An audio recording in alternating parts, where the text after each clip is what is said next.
Assalamualaikum warahmatullahi wabarakatuh. Salam sejahtera buat kita semua. Jadi di sini kami itu dari kelompok 4 yang terdiri dari Muhammad Rifki Lubis, Olivia Ivanka, Rizwani Fauji.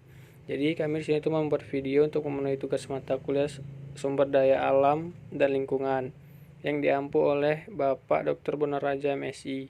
Jadi tugas video ini berisi tentang konsep sumber daya mineral dan energi bukan minyak. Nah, jadi di sini videonya itu berisi tentang penjelasan dan juga ada contoh-contoh gambar dan juga beberapa bagian yang kami masukkan berupa PowerPoint yang dapat mempermudah.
Let's have a bit of fun till I downfall.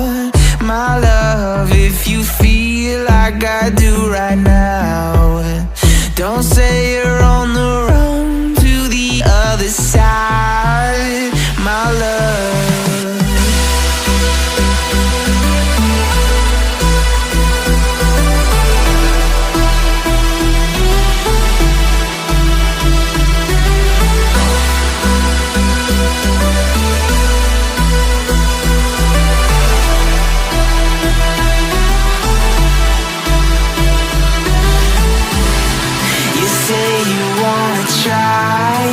But you never do. Sugar, there's a reason why we lose. You say you wanna cry. Oke guys, selanjutnya ini akan kami jelaskan sesuai dengan kami per individu. Check it out, let's go. Oke, assalamualaikum warahmatullahi wabarakatuh. Di sini saya dari kelompok 4 sebagai ketua kelompok tersebut. Jadi kami itu akan membahas materi tentang konsep sumber daya energi dan sumber daya mineral bukan minyak. Jadi di sini tuh kami buat dalam bentuk video. Nanti di video ini akan ada penjelasannya dan juga akan sedikit ada media-media yang akan menjelaskan apa sih pengertian sumber daya alam yaitu. Jadi ikutin aja video ini tersebut sampai dengan akhir ya. Oke, baik, saya Muhammad Rifki Lubis akan menjelaskan pengertian dari sumber daya mineral dan sumber daya energi. Jadi, kita tahu bahwa sumber daya mineral itu adalah suatu sumber daya yang berada di dalam bawah tanah. Jadi, sumber daya mineral ini berupa unsur kimia, mineral, biji-bijian, ataupun sumber daya yang ada di dalam tanah lainnya. Jadi, sumber daya mineral ini berupa unsur-unsur sumber yang berada di dalam bawah galian ataupun di bawah tanah. Jadi itulah pengertian dari sumber daya mineral. Kita tahu bahwa sumber daya mineral ini juga memiliki suatu potensi yang sangat besar untuk pengembangan di dalam suatu negara kita ataupun jadi sumber buat pendapatan di negara kita, ya kan. Jadi selain sumber daya mineral itu ada sumber daya energi yang kita tahu bahwa sumber daya energi itu adalah merupakan suatu sumber daya yang berupa seperti yang kita tahu bahan bakar minyak itu adalah sumber energi yang bisa membantu aktivitas kita dengan menggunakan alat bahan bakar tersebut. Jadi sumber daya energi itu merupakan suatu sumber yang sangat berguna bagi kehidupan kita dan juga bagi untuk sebagai pendapatan negara, karena itu merupakan suatu sumber terbesar yaitu minyak, ya kan. Nah, selain pengertian dan sumber daya mineral dan sumber daya energi tadi itu, kita harus mengetahui juga bagaimana sih proses pembentukan sumber daya mineral itu. Jadi pembentukannya itu adalah di sini saya ambil dari beberapa sumber, yaitu di sini menjelaskan bahwa Bahan galian merupakan sumber daya alam yang tidak dapat diperbaharui, di mana jumlahnya yang sangat terbatas dan juga pembentukan serta pemulihannya memakan waktu yang cukup lama. Bahkan dapat menelan waktu hingga jutaan tahun lamanya. Untuk itulah, dalam pemanfaatannya kita harus mampu menggunakan seefektif dan seefisien mungkin. Endapan mineral yang berasal dari kegiatan magma atau proses pembentukan endapan mineral dapat diklasifikasikan menjadi dua macam, yaitu proses internal dan proses eksternal atau eksogen. Nah, di sini ada beberapa proses bahan galian atau barang tambang, yaitu minyak bumi, gas alam, batu bara, timah, nikel, emas, dan perak. Yang kedua itu pemanfaatan sumber daya mineral. Jadi dari penjelasan tadi kita tahu bahwa kayak bahan bakar minyak, gas alam, batu bara itu sebetulnya bahan bakar tidak dapat diperbarui. Jadi misalkan stok itu habis, jadi kita tuh harus bisa menghemat-hemat bagaimana cara melakukan proses pembentukan. Jadi agar bahan bakar tersebut tidak, ataupun bahan sumber daya mineral atau energi biar tidak habis, jadi kita tuh sebagai manusia ataupun sebagai orang yang berpendidikan, kita harus mampu mengelola dia, bagaimana cara kita itu untuk meningkatkannya ataupun biar stok di negara kita itu tidak habis. Jadi sekian materi yang saya bawakan, selanjutnya akan dijelaskan oleh rekan saya yang dua lainnya, yaitu dengan saudari Olivia Ivanka dan juga Rizwani Fauji. Terima kasih, saya kembalikan kepada mereka. Nah, selanjutnya adalah sumber daya energi, di mana sumber daya energi bertujuan untuk mengurangi sumber daya energi yang sekarang banyak digunakan, yaitu seperti BBM. Karena banyak sumber energi yang masih terabaikan, keanekaragaman sumber daya energi dapat membantu memecahkan masalah dalam kelangkaan sumber daya energi, yaitu misalnya seperti sampah yang mengandung energi, di mana ada energi sumber daya energi ada 8, yaitu seperti sumber daya energi hayati, surya, sumber daya energi laut, angin, sumber daya energi nuklir, energi bahan fosil, dan sumber daya energi dari panasnya bumi.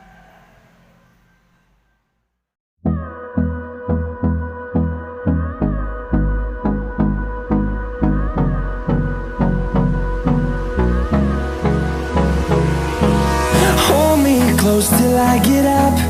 Time is barely on our side. I don't wanna waste what's left. The storms we chase are leading us, and love is all we'll ever trust. Yeah, no, I don't wanna waste what's left. And on we'll go, through the wastelands, through the highways, till my shadow turns to sun rays. And on we'll go, through the wastelands, through the highways, and on we'll go.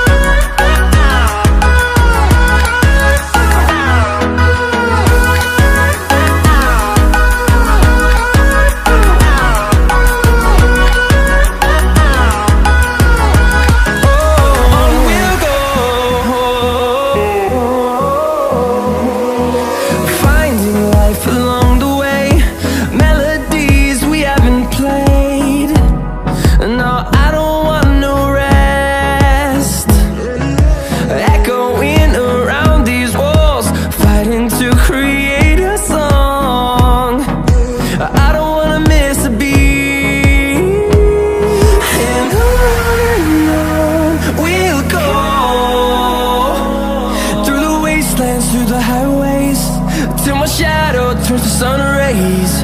And on we'll go, through the wastelands, through the highways, and on we'll go.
Di sini saya akan melanjutkan materi tentang pemeliharaan sumber daya energi dan mineral.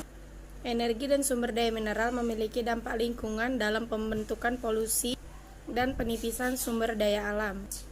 Pada proses di mana pertambahan terjadi di tempat-tempat yang ekosistemnya rentan, misalnya pertambangan di wilayah hutan lindung, maka eksploitasi sumber daya energi dan mineral akan berdampak pada ekosistem tersebut sesuai dengan wilayahnya.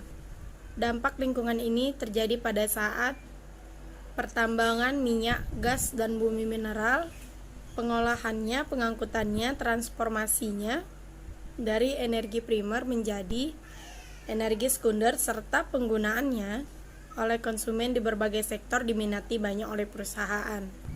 Dampak lingkungan dari proses ekstraksi adalah masalah tiling, pencemaran udara, pencemaran hidrokarbon, merkuri, dan bahan beracun yang berbahaya lainnya.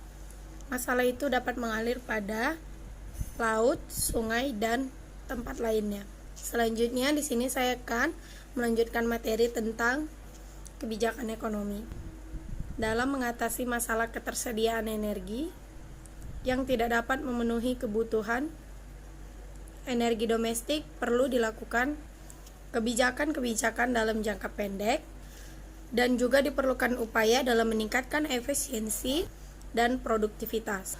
Pemanfaatan energi antara lain dengan konversi BBM ke gas untuk rumah tangga dan penghapusan subsidi BBM, kebijakan suku bunga yang rendah, dan nilai tukar rupiah yang stabil dari kenaikan harga minyak dunia. Sekian presentasi dari saya. Terima kasih kami ucapkan kepada Bapak Dr. Bonaraja MSI selaku dosen mata kuliah Sumber Daya Alam dan Lingkungan. Sehat selalu Pak.